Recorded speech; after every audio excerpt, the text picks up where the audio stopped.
professionals how to master their career development and create meaningful careers they love, as well as also works with organizations to build productive, positive, and engaged work cultures. A key principle of her coaching philosophy is the belief that we must learn how to lead ourselves in order to achieve the impact we desire and effectively lead others. As an organizational leadership development and career coach, she focuses on the intersection of facilitating change to achieve goals, along with strategic, self, and organizational development. Her coaching process is designed for individuals, groups, or organizations that want to move forward to create new results. Her extensive qualifications include being a certified professional coach recognized by the International Coaching Federation. She's received her coaching certificate from the Institute for Professional Excellence in Coaching, completing over 350 hours of training. She's also certified through that same organization as a master practitioner of energy leadership in the Energy Leadership Index Attitudinal Assessment. It's a mouthful. I usually leave it out and I introduce myself. She's pursuing her organizational leadership program at GW. Yay. Yeah, getting my master's. Yeah. Yay. GW undergrad too. Yay. And GW undergrad. Her clients include ambitious professionals seeking clarity to define their next career steps, who want to take their career development to the next level. She also works with organizations and does corporate training and coaching that focuses on employee professional development, leadership development, and employee engagement. So please join me in welcoming Christa. We're delighted to have you. It was nice to hear everyone's introductions. Just to go off of what you said, my name is Christa. I'm a career leadership and executive coach. I specialize in working mostly with women professionals, but I also work with men. I just specialize. Just want to let you all know that. Someone had emailed me and said, can men come? I'm like, of course men can come. But what I focus on is career clarity, navigating career transitions, leadership development, taking action and goal setting, and my favorite part, which is really the inner work. And that includes looking at the beliefs that are governing us and dealing with the internal blocks that may be holding us back. And that's what we're going to be looking at tonight. So this workshop, I'm so excited to bring to all of you. It really came from pure inspiration. So I noticed in a lot of the work with my clients and in a lot of the research I was doing that fear is often something that comes up for us, it affects us, we don't really know what to do about it. And I knew I wanted to put together a training on it, but I was like, well, what's the hook? What about fear do I want to talk about? So I was on vacation in Florida in June, where I get my best ideas whenever I'm away. And it hit me that what is often so powerful about fear is that it can be very sneaky. And sometimes we end up making decisions from a fear-based place rather than from a place that really serves our true and authentic interests. So that's what we're going to really look at tonight. So how is fear manifesting in our lives in ways that we might not be aware about? What is the root causes of it? And then I want you all to walk away with some simple, tangible strategies that you can take into your life to manage fear. My workshop style is open, discussion-oriented. I consider myself more of a facilitator than a trainer because I really like to get input from all of you. And although I'm teaching content, I really like to encourage you all to share your experiences because I like to see this more as a collective learning experience, especially to emphasize the networking component and make those connections. So let me start by handing out some worksheets. Do you mind just taking one and passing it on? I'd like to start with a little discussion. So if you were in a relationship with fear, how would you describe it? I know we're getting deep from the start. How would you describe it? Yeah? Really unpleasant. Yeah? Absolutely. It's never real. It's not fun, right? No. Paralyzing. Okay. Paralyzing. Paralyzing, yes. Inertia. Yes. It creates inertia. It does. Yeah. Yeah. Two. Anyone else? Can I have one? Thank you. You got one? Good. what I'm looking, oh, Purposeless.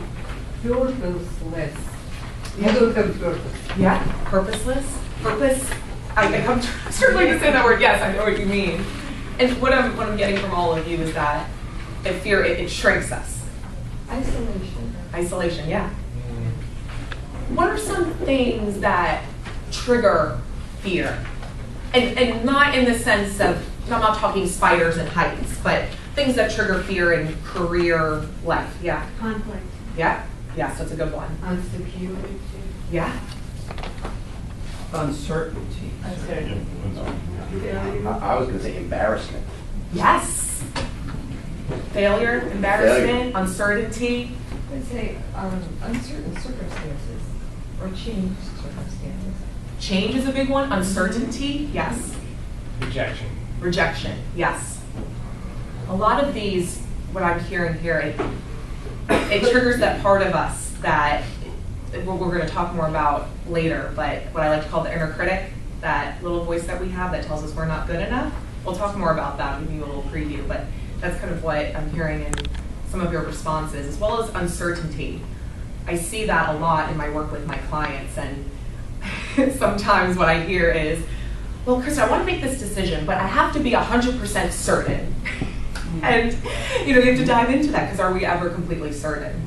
And we'll look more into that today. So I have a couple definitions here of what fear is that I took from the dictionary. So fear defined, an unpleasant emotion caused by the belief that someone or something dangerous, likely to cause pain or a threat. A distressing emotion aroused by impending danger, evil, pain, etc., whether the threat is real or imagined. A feeling of anxiety concerning the outcomes of something. What stands out to me here are three words: belief, imagined, outcome. Belief, because a lot of times our fear is unconsciously being driven by beliefs we're not aware of or our thoughts. Imagined, because a lot of times what we're afraid of, it's in the future. And I don't know about you, but sometimes the things I get in a tizzy over, it never really happens. Outcomes. A lot of times where I see fear coming up, especially in our professional and personal life, is we want to control the outcome. We're worried that something's not going to meet our expectations. So those are some of the things that I see as the key components of fear. Now, when we look at fear, it is designed, it's there to protect us, right? So we have our flight or flight response, the stress response. So when we're experiencing fear or stress, the body floods with the catabolic hormones, cortisol, adrenaline, heart rate starts going up, you start maybe sweating a little bit, you feel tension, it shrinks your focus. That serves a purpose. And there's a lot of articles out there which I find very fascinating about how we haven't really caught up with evolution. So we're still reacting in that way, which if a bear's coming to get us, if we're in a car accident, that rush of adrenaline, that serves us to fight or flight. But in our careers or anything in our life that's not actually threatening, it puts us in this mindset like this, like literally, like think of yourself when you're scared. You're tense, you're stressed, it's not good for us physically, and it also shrinks our perceptions mentally. And what ends up happening, and what we're about to dive into, is we end up engaging in these fear-based habits. That's what I like to call them. So we judge, control, worry, ruminate, constantly doing something, being busy. We perfect, numb, suppress, avoid, please. Sometimes we please when we're avoiding conflict, just to keep everyone happy. We shrink, hide, fight, criticize, exhaust ourselves, etc. All of those are connected to fear. We'll dive into that in just 1 minute. And these habits, what ends up happening when we're engaging in these behaviors is that it disconnects us from our intuition, it shrinks our thinking, and it limits our decision making. So I'm going to ask you to take a look at your worksheet, the first page. I just need a copy for myself. I forgot to have one. So I put this together these are what I like to call the archetypes of fear. And this list is not exhaustive. There's other habits out there, but these are some of the most common habits that I find when we're engaging in fear. So take a look through them. I'm going to talk through them with you. So hyperachieving. I'm going to be a hyperachiever. And I also want to say that you may recognize 1, 2, 3, or all of the above in yourself, but sometimes I find that we like to rely on 1 or 2 in particular. So hyperachieving, we may be dependent on constant performance, external validation, success, always on to the next goal. It may sound like I must be efficient, effective, and productive at all times. I must always be achieving and producing. Sometimes we hear that voice in our heads. The busy bee is when sometimes we're constantly in search of the next activity. We just want to be busy all the time to really keep ourselves going, not really thinking about what's really going on underneath the surface. And sometimes the core thoughts there might be being exhausted makes me feel accomplished. I can't take a break. I have to be busy to be successful. Perfectionism. It's always a fun one. This is when we strive for perfection in everything that we do. There's usually a fear of failure there. What if I fail? And some common thoughts there is I'm not ready. I can't make a mistake. It's not good enough. Pleasing. People pleasing. That may look like we're always helping, pleasing, rescuing others, and sometimes we lose sight of our own needs in the process. So this might sound like I don't want to disappoint others. I have to be helpful. I can't rock the boat. Like, you are constantly walking on eggshells. Rationalize. This, if when I see rationalization, sometimes that's the toughest part. The toughest habit to really see the fear. So when we rationalize, we're really getting in our head. So we're following the rules. We may be overthinking. Sometimes that can happen with uncertainty, is because we're just overthinking everything and not really allowing ourselves to feel and connect with our intuition. We feel obligated to always be rational and ignore wishes from our heart in the process. And sometimes we may really repress our feelings. And sometimes when we're rationalizing, we end up in a state of paralysis by analysis. So this may look like, this is the smart choice. I can't take risks. It's better to follow the safe route. This is the right way to do this. I have to play it safe. That's rationalization. Projecting and control. I put these together, although they can be separate. So projecting is when we're thinking in the future. So we're worrying about what's going to happen. Like, you may be going into an interview and of course it's like you want to make a good impression, but then we're agonizing over the outcome. Like, oh, are they going to like me? We're projecting in the future and we're disconnected from the present. The control piece, I put them together because a lot of times the projection is about the control. The control, though, can sometimes manifest with high anxiety and impatience when not in control. Can look very angry, wanting things to be done the right way. And this may come up in our head as, if I want it done right, I'll do it myself. I have to push to get what I want. And then on the flip side with the projection, a little less anger, it may sound like, what if something goes wrong? Then there is the victim. And that's when we feel like at the effect of our circumstances. We just feel like, oh, woe is me. I have no choices. And we just feel like things happen to us. I'm not getting this job because of this person didn't like me or this. We make these excuses and we just allow ourselves to be the victim. And then finally, avoiding, which might be one of the most common fear-based habits. And I say that this is a sister behavior to the other behaviors. And this looks like procrastination, avoiding difficult and unpleasant tasks, denying that conflicts and negativities exist. And that, I see that sometimes, a lot of times perfectionists, I've seen that perfectionists tend to procrastinate because if they feel like it can't be perfect, they end up avoiding. Or sometimes when we're pleasing, we're avoiding conflict. We just want to be happy. Or sometimes when we're doing all the time, we're doing that to avoid something maybe that's going on deep down. And what's important about these is that I've heard this from clients before, and they say, well, Christa, without my perfectionism, what would motivate me? I always say, well, look at it like this.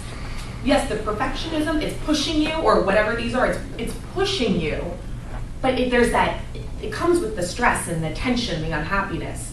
I always like to switch the perspective and say, what are some things that would pull you forward? Enthusiasm, your commitment, interest, curiosity. So if anyone's saying, I don't know if anyone's thinking that, oh, you recognize, you resonate with these and you think, oh, this actually helps me be more productive, I would say that it probably does, but there is that cost. And an easy way to flip it is thinking about what pulls you forward rather than what's pushing you. So before we dive into the first activity, any thoughts, questions, comments on what I just talked through? Of course, uncertainty about one's career. Obviously, it's not. It's never on the same level as grizzly bear is chasing. Sometimes you can understand, especially, losing your job, being laid off, not being able to retool, or losing your, well, one thing, losing your income, not being able to pay, in the extreme case, not being able to pay your mortgage, you're going to lose your house. And Are you saying eventually, in the extreme case, that can be physically harmful. One loses. Oh, definitely. So I'm glad you actually brought this up, because the message I do not want to send across is that just ignore your fear and skip off into the distance. Fear is a normal emotion, and I don't believe that we can be completely fearless or eliminate it completely. So in those situations, yeah, of course you're going to be scared. But it's my intention here is to shine a light on our fear so that we become more aware of it, especially in places where we don't really see what's going on, so we can take that power back for ourselves and not let fear run the show. Yeah, and I think building on that, acknowledging that this is what's happening to me is an important first step. Because if you're in denial, you're not going to take action. 100, and points, I'm glad you said that. When we get to the strategies, like sometimes one of my strategies I recommend is giving it a voice. Sometimes that fear just wants to be heard, and what we tend to do is we sometimes push it down. Sometimes just letting it come up and facing it. Yes, I'm glad you said that. Any other questions or comments? Yeah. I want to phrase this carefully. How do you, if you want to voice the fear, if you want to identify and voice it for yourself, that may be a simple process. It may not be. It may be hard to identify their particular fear. Have you seen this happen? And quickly, I don't want to make it a long. No, it's interesting because it's like when I'm coaching, I'm able to help the fear come out. So I guess you're asking like if it's yourself being able to go like identify what's going on. If the person knows that there's fear, but they're not sure what it is and how to articulate it so that they can then address it. Sometimes I think it's kind of, it's there, it's there, but it's difficult to identify. Yeah. And how I would address So I look that. at this sheet and I recognize some things, but I also see that there are floaters in between. So some of the habits don't resonate with you, right? And that's normal. But some do. But some do, yes. Yes. And that's normal. Not all of these will resonate with everyone. But if somebody says to you, I have some fear about, let's say, making a transition from X to Y, okay, or whatever, even taking a particular step. But I'm not sure what that fear is. And they look at the sheet and say, I don't see it here. How do you? Yeah. So these aren't the actual fears. This is just how it manifests. Okay. What I would ask in that situation, they're like, I don't know what I'm scared of. I would say, okay, well, first I would, depending on the person, I would say, where do you feel it in the body? Okay. What's it feeling like? Get a sense of that. Okay. Well, what what do you think it's trying to tell you? It's amazing. Sometimes people think they don't know the answer, but when you ask them the question, they have an answer. What do you think it's trying to tell you? And usually an answer comes out. If it's an I don't know, I'll say, oh, well, I'll either ask a different question, or I might say, pretend you do know. Because usually we know. Usually, and I guess to give you questions to ask yourself, I may also ask you, what part, this part of you, this fear, what do you think it's wanting from you? So it's a really flattering game. Yeah. Yeah. And it wants something. Yeah. It wants to be fed inside. Yeah. And I wouldn't even say fed. Sometimes it just wants to be viewed with compassion and embraced. We're getting ahead. Yeah. No, those are great questions, though. No, that's an excellent question. Really good question. Any other questions before we move forward? So I guess in the aspect of indecision, which may be tied to maybe a couple of these habits that you come up with, how do you I guess you're going to talk about how you identify it, but there's external reasons why, you're in this kind of box where you can either go this way or you can go that way, but this person has said no, it's this, and another person has said no, it's this, and so you're just or you could do it anyway, and it's just I don't know which way to do it anymore. I am completely confused about how to make a decision here. You brought up something good that I talk about in some of my other workshops with women, is sometimes we ask for too many opinions, right? And it's great to get feedback. I have mentors who I love to bounce ideas off of, but I find that sometimes we need to know where the line is why are we asking for their feedback? Do we not feel confident in our own decision making? Are we bouncing ideas? What's the intention there? And why are these different answers? Why is that causing us to feel paralyzed? Is this a real situation? Kind of. Yeah. I mean, I don't know that, as you were saying, I can't remember what you were saying, but that it's actually someone, or getting feedback is not really the issue. It's just there's tons of decisions to be made, and it's kind of the ball drops with you, and it's just okay, if I move in this direction, this person has certain things that they expect, and this person has certain things that they expect, and then there's what I need and what I expect. And so how do you kind of get out of that box because you're if I make this decision and it's the wrong decision, then I'm spending more time working on something that I plan to work on. And yeah. So what I'm hearing you say is, what you just said. If I make this decision and it's the wrong decision, it sounds like you're looking for certainty. Mm-hmm. What would certainty? What would that feel and look like to you? Probably a manual that you don't have. Certain results. Yeah. Knowing, and I'm facing that, being confident of a certain result in the result. Well, yeah, and in confidence, that's internal, because I like your answer, because it's we can't never be 100% certain. And I like this quote by Brene Brown that I sometimes like to share. She says, the opposite of faith is not doubt, it's certainty. What do you mean? I'll explain it. Yeah, so faith, when we're having faith, trusting, I'm not even speaking in a spiritual sense, I mean just having a sense of trust. The opposite of that is not doubt, it's certainty. So it's about, when we talk about faith or trust, it's about having faith in the uncertainty that things are going to go well, or things are going to be okay, and things are not going to come crashing down. Yeah. Faith, F-A-I-T-H or F-A-T-E? F-A-I-T-H. F-A-I-T-H. Faith. Okay, thanks. Yes. Right. Yeah. Yeah.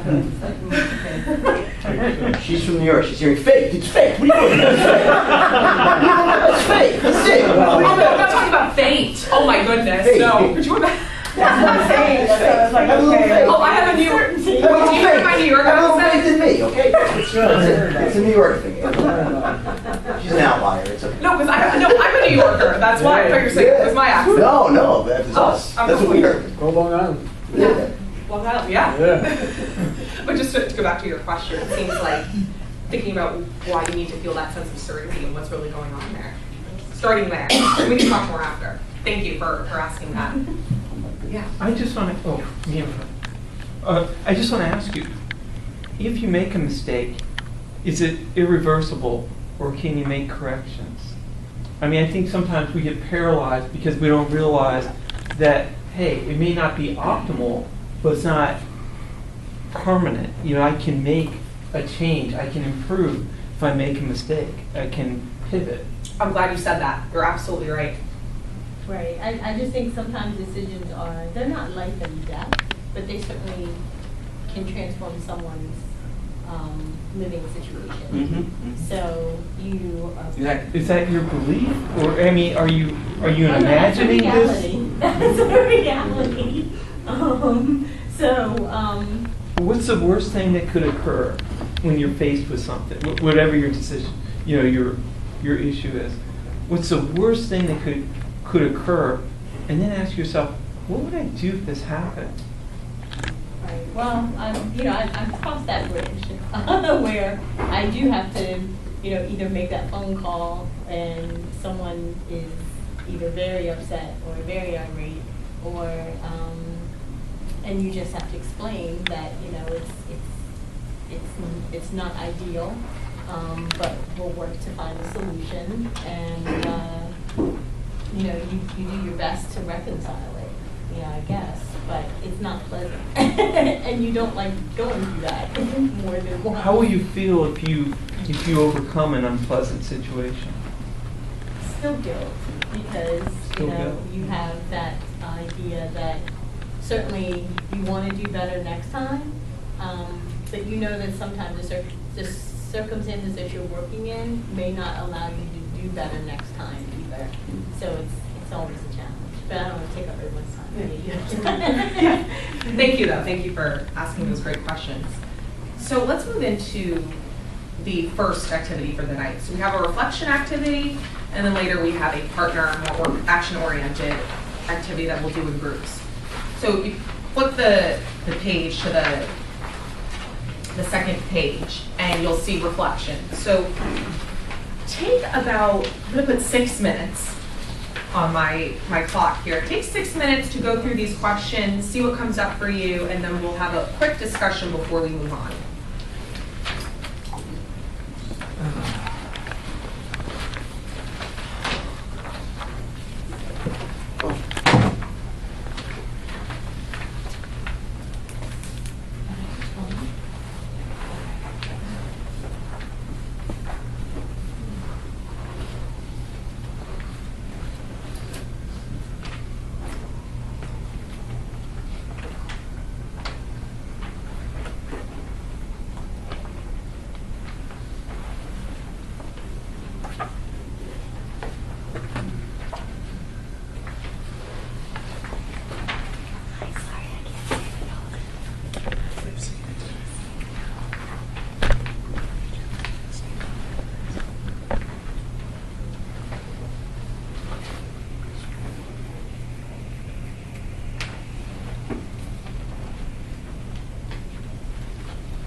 do the whole page? Oh, just the reflection part. The second part we'll do at the end.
Just one more minute.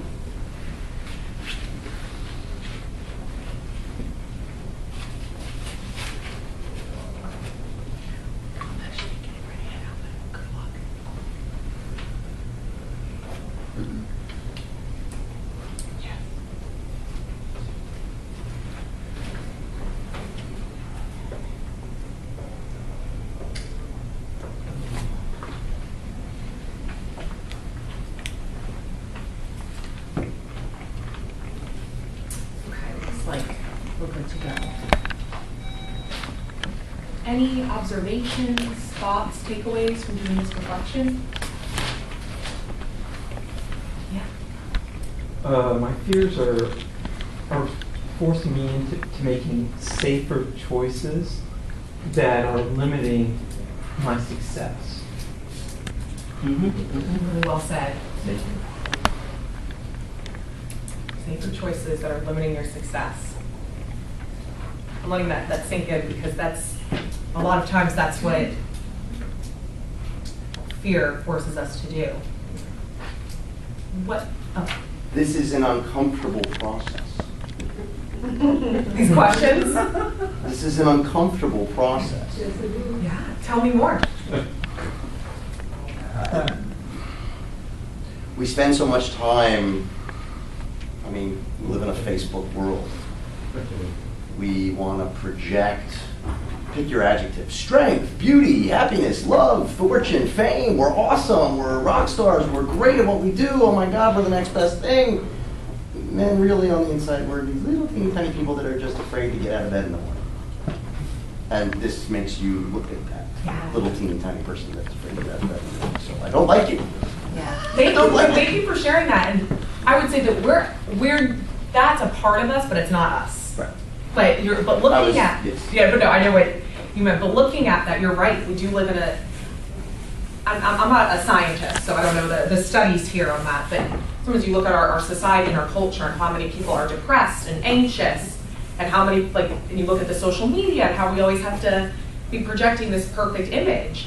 It makes us feel shame for feeling anything but. And Brene Brown, I cited her before. She's amazing. I don't know if you've heard of her, but she's a, I don't know what exactly she does. She's a famous researcher. She does research on shame. A famous researcher? Yeah, she's I guess she's famous in the professional development space. But Brene Brown, I highly recommend her work. And she is, I believe, one of the most viewed TED Talks.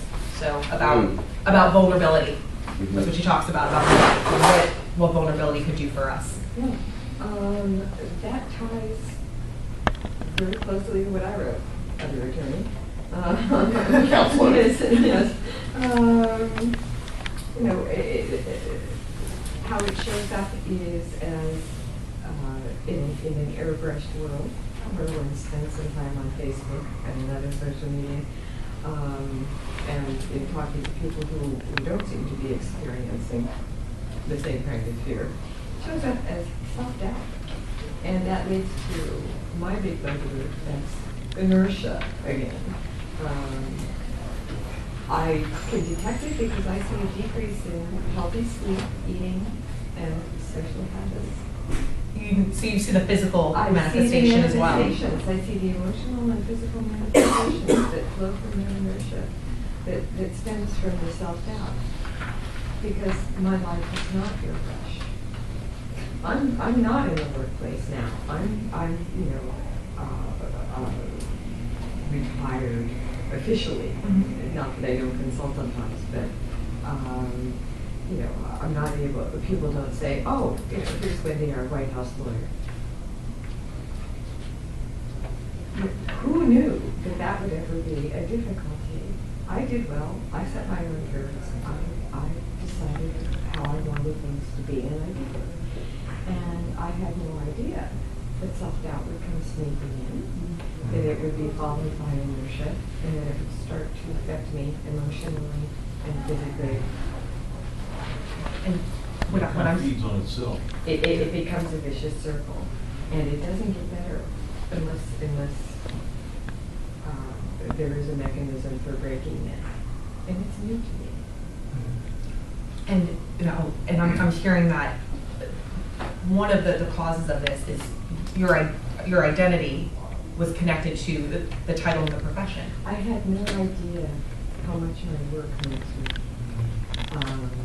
And there's several kinds of work I love, and I had no idea how much they meant to me, and being separated from them would mean to me, what that would do to me. And it's taken me years to figure out that that's what's going on. And then the notion, because of suggestions from people, as I networked at law school events or other things I went to, suggestions from people that I pick up my work again in some fashion, perhaps refashion, perhaps working for my law school, perhaps working for Legal Times again in a different capacity. And at first I felt wonderful about this. And then I found myself completely unable to do anything about it. And I thought that is so peculiar because I'm a very self-motivated, gregarious, persevering person. And this is frightening. And who glued my feet to the floor, please? What I'm hearing is really what the root fear is. The work is the Band-Aid. It's more about the identity. It's like a prop up of sorts. I'm saying that going back to work, you're saying that you were working, but you couldn't, you tried to go back to work and you couldn't go there? Right? No, I would like to try, but there's fear stopping me from putting my foot in the swimming pool. Seeking the work. I miss the work. Gotcha. I thought you were saying that you went back to work and you didn't. No. I I didn't misunderstood even you. get that far. Okay. I didn't even get that But now far. there's the self-doubt now. I see what you're saying. And now The that's self-doubt holding you saying, back. well, people said that they thought that I could do that and that I would be good at that and that organizations I was familiar with would be glad to have me in a different capacity. And that because, because I am where I am, I would be able to refashion and do something different, perhaps fewer hours, different kind of work, at a different pay scale, something entirely new. And I found myself unable, that feeling of confidence that they gave me, an interest that I had, the interest didn't go away, but the feeling of confidence began to fade, self-doubt stepped in, and it was, oh my goodness, I mean, I retired. I do consulting now and then, but I'm in my 60s and I can't see these people being interested in me, and I don't want to go put my foot in the water and have someone say to me, someone highly placed in an organization that sort of hatched me or employed me and thought an organization that valued me say, I'm sorry, but we really have no place for someone like you. Yeah. that the people who encouraged me were wrong. That's that inner critic right there that's telling you all of that. All those lies are from the inner critic. But it's interesting how you're describing how you left work and it created this sadness, this pain, the identity. At first I was thrilled, but then I realized I missed it. And now, I bet what I'm hearing you say is that you're beating yourself up even more because you know you want to go back to work, but then you're also holding yourself back. So it's like a two-step. Mm-hmm. Am I making sense? And I'm, Yes. Yeah. Yes. They won't want me now. It will be too hard for me. Maybe I wasn't as good as I thought I was. Maybe I fooled them all. Oh, It's like man. impossible Wow, that's complex. like, Yeah. Like I think can everyone? Yeah. maybe I fooled them all. Somebody's going to find out that I am really not. I'm imposter. I'm a fraud. Yeah. Huh? I've read a lot about that on LinkedIn, about the fraud People syndrome. fear that they're. Imposter syndrome or something. Oh. Mm-hmm. Yeah. It's really a thing. Really. I have to go get my gold medal and hold it in my hand and look at it and say, okay, you know, Josh Bolton, I'm channeling you. Josh. You called my name, you know, and I came forward not knowing what was happening, and you put this in my hand, and it said, this is for this, this, and this. Thank you very much, Mrs. Adams. You know, and I have it out on a shelf that I don't go to very often. Sometimes I literally have to go to it and hold it in my hand to remind myself that I didn't fool them all. That's crazy. I didn't go through life as an insecure person. But our minds are so powerful. I Yeah. mean, they just can really make us think things that are just not true. Right. You know? Or worse, much worse even. Can't believe you're That lying. today, so for men and women, it's everybody. I agree. It's both. It's everybody. We are so Yeah. defined as who we are by what we do. I'm so glad you just said that. And we forget that who we are is not what we do, right? Let's go to the ultimate question. What's going to be on the gravestone? Oh, she always billed 2,000 hours a year. No. That's not going to be on the Finish the stone. last assignment. Come back. Right. She fooled them all. Maybe that'd be better. Yeah. But right, what I mean, we are as professionals and as working people, my salary counts on it, right? Being able to afford my house or food for my kid. Everybody, we're a two-income home, and right now we ain't a two-income home. That's a problem. But we're defined. We look at ourselves as our value is what we do, not who we are. And that's, like I'm telling my daughters every day, you are awesome. Yeah. You are powerful. You are amazing. But then I go into my computer and I'm like, shit, I can't find a job. So it's a big, like I am fooling them, but I'm good at it. So it's like, Well, at least they're not here. no. Wait, what you're saying is truth to them, because you see that. You see it in them. And sometimes it's easier for us to see it in others than It is in ourselves. And it's funny you brought this up. I'm launching a workshop in October, literally about this, about our identities. It's about who we are versus what we do, and especially I think in DC, people, my friends not from here, I'm from Long Island, and I learned the hard way, this is years ago, you know, I had a chip on my shoulder being in DC. This went away, I'm not that person anymore, but I remember going out to a bar there and saying, oh, what do you do? People looked at me like I was crazy, and then I realized that's not this.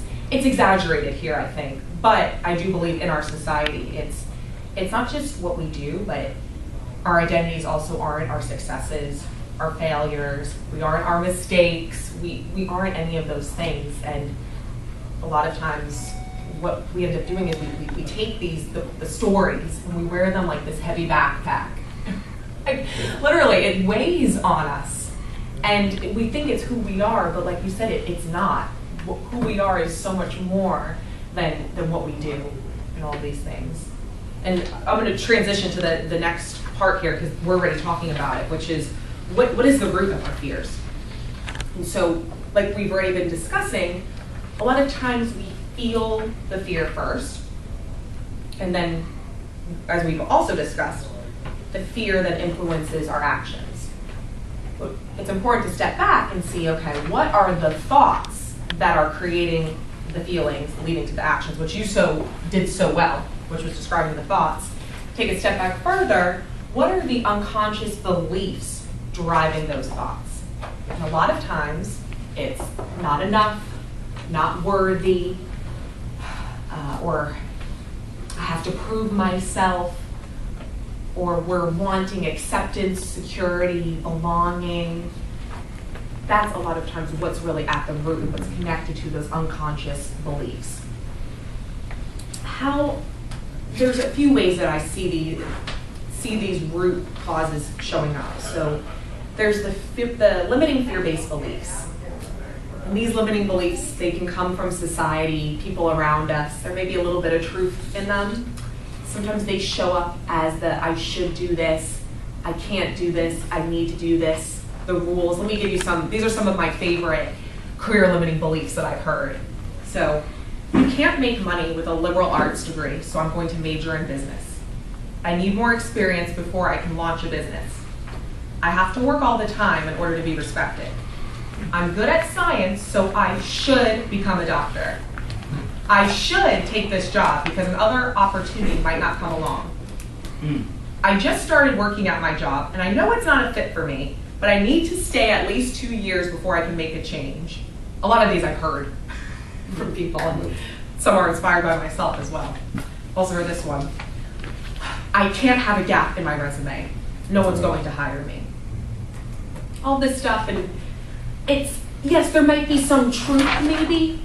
Maybe like, yeah, we shouldn't have too many gaps on our resumes, but does that make us unemployable? No, it's not really true.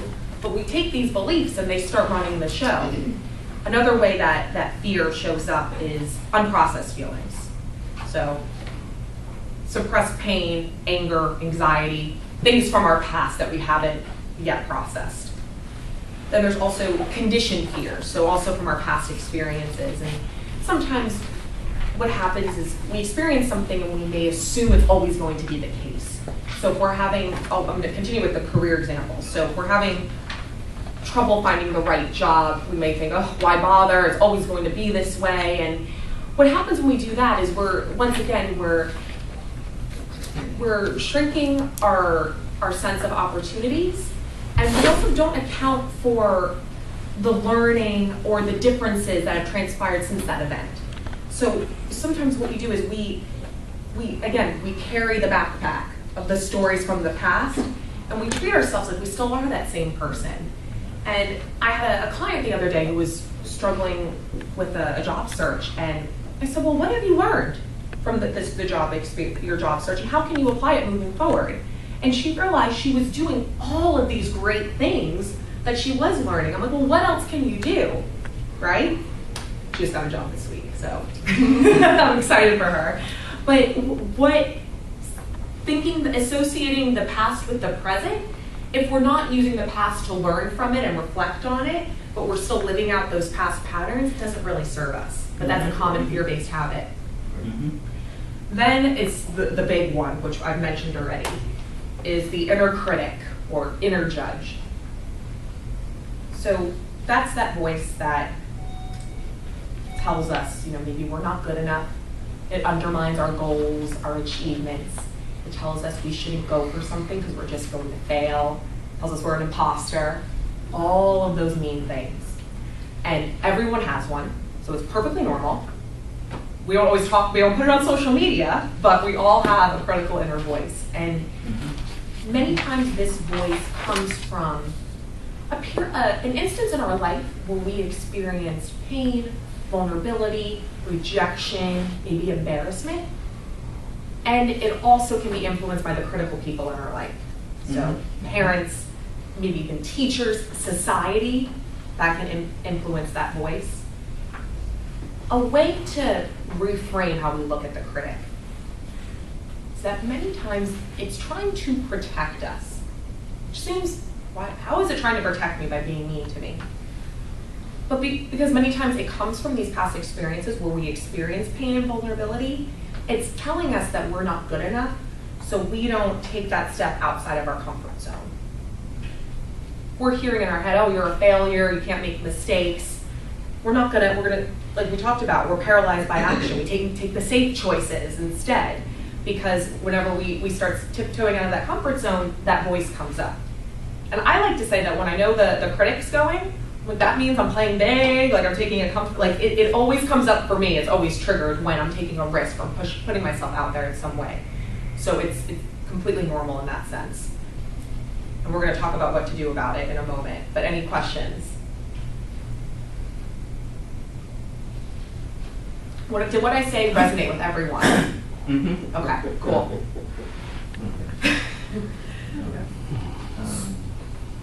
What's that? I said, oh, yes. Oh, okay. Good. I just want to make sure we're on the same page. So the strategies to address fear. These are some of my favorite, simple, basic strategies. So awareness, embracing it, and shifting. So I'll start with awareness. So awareness is what we're doing right now. Shining a light on our fear and seeing what's really going on here. And it makes it a lot less powerful sometimes when we just acknowledge it. So this requires ongoing self-reflection with a non-judgment perspective. Many times we judge ourselves for feeling a certain way, which doesn't help. So observing with non-judgment, and a core principle of mindfulness is being able to observe our thoughts in our head. Like we were saying before, our thoughts aren't us.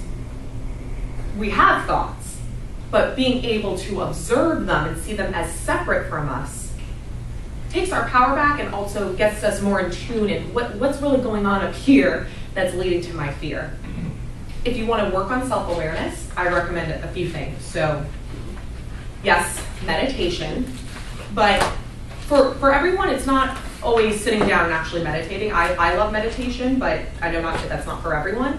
Sometimes it's getting out in nature where you can be present and pay attention to your thoughts. Journaling regularly to get a sense, and what you're journaling for is to get a sense of what those thought patterns are. Just like letting the brain dump going back after and seeing, okay, these are some thoughts, these are some limiting beliefs, and paying attention to that. And if you're extremely busy and you don't want to journal, meditate, set a time every single day to just reflect on the day and where you saw fear-based thoughts, where you felt fear, and do a little digging there. That's the awareness piece. Next is embracing it. What sometimes happens is we get upset with ourselves and we try to fight the fear. That ring a bell, like we try to repress it, we don't want to deal with it. And then on the flip side, sometimes we feed the fire. We judge ourselves, and it just creates this whole vicious cycle internally. Regarding resisting the fear, I find that oftentimes what we resist, we give more power to. Or persist, yes, but what we resist, we give more power to. With that, sometimes all we need to do is lean into the feelings of fear and allow ourselves to feel them. I typically see two camps of people. One of these may resonate with you. Some of us have the tendency more to wallow in the feeling. Like we feel it, we're there, we're stuck in it, we definitely feel it. I recommend if you're more of a wallower, which I'm a little bit more of a wallower myself, go to the thought and get yourself into the mind so you can see, okay, this is the thought that's leading to this is the belief, and that will help you shift it better.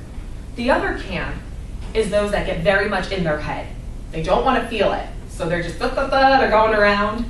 For those, you want to breathe into it and allow yourself to feel it, because it's really an energy moving through the body. That's sometimes how I like to look at it. Don't even label it, it's just energy moving through the body. So depending on what camp you're in, I recommend either of those strategies, and I personally use both and find them to be very helpful.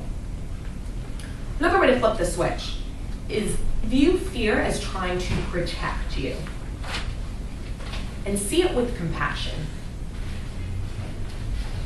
Compassionate awareness, curiosity, non-judgment. Those are all 3 key things that are important when you're embracing the fear and flipping that light on it. We also talked about this earlier. Sometimes give yourself permission just to go there and say, okay, well, what is the worst case scenario? What is the worst scenario? Okay, that happens, and then what? And then what? And then what? And go, go, go, go, go. And then once you get to the point where you can't go anymore, then you step in with your mind and you go, well, how true is that really? What would I do if that happened? One of my mentor coaches, I have a great example. She shared this with me. She was going full time with her business, and she was terrified that or she would feed her kids, go homeless. So she went there, and it was like, worst case scenario, homeless, can't feed my kids. And then she went, well, what would I do then? She goes, well, I have friends and family that could probably take us in. I don't think we'd actually be homeless. Mm-hmm. She goes, I could get a job at McDonald's at a retail store. Like, I could make money. And then you say, okay. And it takes that power back. You're like, okay, I'm not just going to be in this worst case scenario. So I highly recommend that strategy when some things really, really get into you. That is embracing. Next is shifting from reaction to action. First, when you're making a decision, slow down to see what are your intentions behind this decision. Is it fear? Or is it really an authentic decision? Am I just doing the safe choice? What is it? And that before you decide to take action. Adopting an element of trust. We do crave that certainty, and that certainty really, I don't think I've ever been intuitively I've been 100% certain about things, but up here I find it hard in our mind to rationalize 100% certainty. So really stepping back and allowing yourself to trust the process and getting a sense of what really trust looks and feels like to you and how that would impact you in making decisions. What sort of thing, 100% certain, what sort of things? What's that? Might you feel 100% certain about? You're not talking about, the sun's going to rise tomorrow. You're not talking about that. No, I'm not talking about that. I'm talking about our choices, yeah. And another tip for this that I like is whenever we go through a challenge, think of your challenges in life. When you look back on them with hindsight, you're like, okay, I see why that happened. Even though it didn't go exactly the way I wanted, I see you have that hindsight. Hindsight's 20/20. Mm-hmm. Ask yourself, what would it be like to have that hindsight now in the situation I'm in? That can really, it switches some of the lights on upstairs and it helps you make a better choice. Speaking of choices, another way fear gets to us is sometimes we feel like we don't have a choice. And even if literally maybe we don't have a choice, we can still choose how we react, how we handle something. So reminding ourselves that we do have choices. I've never seen a situation where I don't have at least influence over my own perspective. Even if you're locked up in prison, you still have control over yourself. Mm-hmm. My final strategy for all of you, this is something I like to do on a daily basis, is practicing gratitude, but I'm not just gonna leave it like that. Think about where are things going well in your life? And really sit there, and sometimes where I see gratitude practices go wrong is when we just sit and do like a list and we don't actually allow ourselves to feel the gratitude.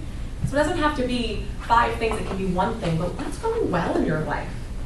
Even if it's just, I had a great breakfast, it's a beautiful day, I said hello to my kids, and allow yourself to feel that feeling and watch it expand. That is, I find, is one of the most powerful exercises you can do in helping just shift your overall mood, energy, and perspective. those are some of my favorite strategies. Do we have any questions before we move into the final activity? How does the hindsight one work? Yep.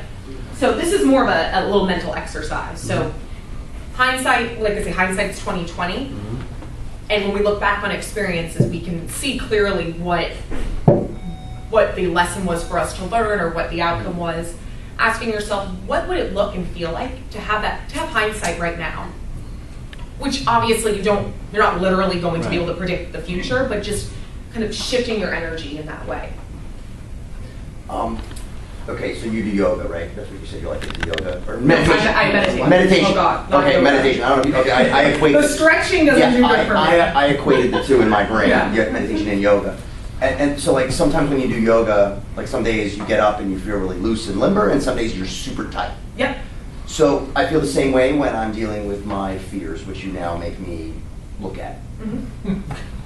So some days I can handle them, or I can manage them, or I can embrace them or shift them or whatever. Some days I can't, or I don't do it as well. It's hard to some days some strategies work, and sometimes that same strategy won't work. Like they're living, breathing things almost, and you have to. That's hard. No, it's great. 2 comments for you. 2 suggestions. So first, that's normal. Not every day you're going to feel like, oh, I'm in control of things. And giving yourself a break from that. Like we're saying, the non-judgment, I don't know if maybe you're judging yourself a little bit for not having more control over them. You think? Yeah. Stop judging yourself, because it makes well, we resist, persist. So don't judge yourself, give yourself a break, give yourself some compassion. So that's definitely the first part there. And then second, and this is why meditation is so powerful. When we meditate, we're stepping into our observer self, where we're the one observing those thoughts and feelings. And for those of you who've had that experience before, where you're really aware, you're like, oh, like I'm watching my thoughts. That means I'm not my thoughts. Sometimes if you can get to that place where you just see it coming up, and what I do, and my inner critic is not enough.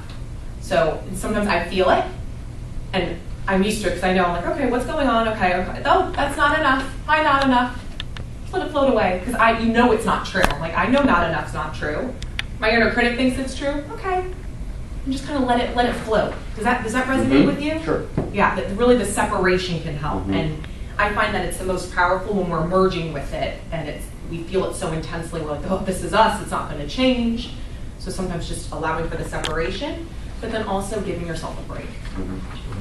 Because when we judge ourselves, I think that's honest. Sometimes I think the judgment is worse than the fear, because we feel like we have to be perfect on top of things. Yeah. One of my personal strategies is I start to visualize success, because I want those to be my dominant thoughts. Yes. I'm glad you shared that. That's also a great technique. I find sometimes when we're in the dumps, sometimes it's hard to transition to that, but in terms of like a practice for every day, I love that. Take that down, everyone. When I feel fear, I usually procrastinate, and Sure. kind of my cure for that just, okay, I have big plans and I do nothing, and then I feel guilty about it. Why I feel guilty? Because I didn't do anything. So why I just, okay, why I just start to do it? Maybe I won't do anything, but I start. And when you start, you do 1 minute, 2 minutes, 5 minutes, and it's kind of coming, and before you know, by months, you already achieved something. I'm so glad you said that too. And what do they say? It's like don't eat the whole elephant. I'm not good with remembering quotes. But sometimes it's do what you can. And even when we're trying to create a new habit or do something that's scary, just take those baby steps, because it builds your confidence in the process. Yeah. And you don't think already about fear, you think about how to do what you're going to do. Because I'm now kind of trying to learn programming, and I'm scared to death to do it because I never did it. And just, okay, I don't understand anything, But I go to YouTube and I watch this video 5 times and go for walk. And when I watch this video 2nd and 6th time, I already understand something. Because my mind, when I was working somewhere, started to process it. And I don't interfere with fear with this process. And so then I kind of more clear. You said something else that's really powerful here is sometimes when we're trying to make something work, sometimes it can come from fear, like, okay, I have to get this. But what we really need is that space to process things. That is a very powerful strategy. And a lot of times we think, well, no, keep on pounding the pavement, but it's stepping away from it that we see something happen. It's a really good point. And I learned something because when I came in the United States, I didn't know even how to live. And I struggled to learn because you have to know language to live somehow. And I was such under pressure that I can do it. I don't understand. It's so hard. It's so different from Russian. It's so And it is so different. Yeah, and so I don't know what to do, and I have to function, and then I just give up.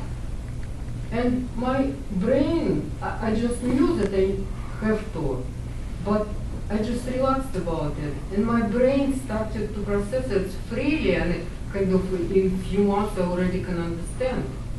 You are this is a great way to summarize this, because fear, it shrinks it. It's hard to learn when you're like, all this stuff is going on. Sometimes it just relax, and like I was saying, I didn't relax. I just gave up. Yeah. And then it came back. You didn't relax. Yeah, and just okay, whatever. And I started to learn it very fast. Yeah. I love it. Those are really That's the worst thing that could happen, right? Yeah. Well, I want to be mindful on time because it's 8:45. So I'm wondering if you want to get out of here by 9, right? You guys probably, or less. So why don't we're going to make this a take-home activity. So I'll talk you through it though. So the final activity here is a process. It's really a self-coaching process to take you from reaction to action. Think of a situation in your life right now where you're engaging in a fear-based habit, facing a decision where you're being influenced by fear, something along those lines. And you see the questions there. How is fear showing up? What are the underlying fear messages or beliefs contributing to these feelings? And then take yourself through that. I can't hold you all accountable because I don't know where to find you all, but if you do this, I'm sure I can promise it will be a valuable exercise.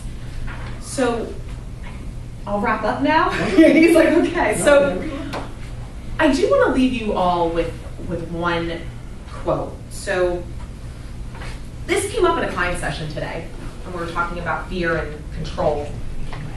And this is my little book on unconventional wisdom. Life is a perfect adventure, a game that cannot be won or lost, only played. Just something to think about and imagine what it might be like to have that philosophy a little bit more. So thank you all so much for coming out. That's not a destination. Yeah. If you'd like to get in touch with me, you all have my email address here. For those of you who may want to explore coaching further, I'd like to offer you all a one-on-one clarity session with me in which we'd look at your current challenges, your current situation, look at what you're looking to achieve, and see if coaching might be helpful for you. So if you're interested in that, please email me directly by Sunday, just so we can get you scheduled. And yeah, anyone else who just has any questions, wants to stay in touch, you want to grab coffee, please reach out to me, like LinkedIn with me. I always love meeting new people. Thank you all for being great tonight and for letting me go over a little bit. Christa, thank you so much. We have a couple of little mementos for you. I love my board. I have one at home. I love it. I'll take another. Great, perfect. Thank you. So I forgot to get these out earlier, so I'll do it quickly. We value your feedback, so please share your feedback. You could win a gift card, right, Ben? Yes, yes, you can. I just won $25. Yes, you can. Great. So please share your feedback. And if you have other suggestions, ideas for speakers that you'd like to have come join us, let us know.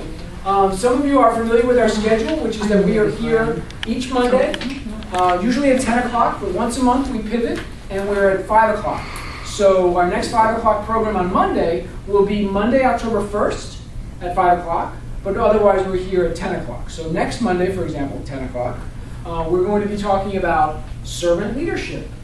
One of our regular participants is actually a leader in that area, so he's going to share a little bit about his work in that field. So look at the calendar. I put out other calendars for the rest of September. We also have the full calendar posted on the website for both September and October. And please don't forget to mark your calendars for October 22nd, an event 65 years in the making, right?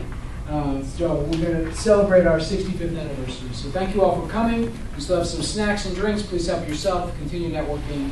And we hope to see you again at 40 Plus soon. Thanks again. And remember, YouTube. Jim, yay, thank you, Jim. Our stalwart videographer in the back. This program and just about everything else we've done over the last 2 years is on our YouTube channel. So if you missed something, lo and behold, you might have missed something. You can find most of it there as well. So once again, thank you very much. Have a great evening. We're going to avoid the hurricane, right? Yay! Yes. Yes.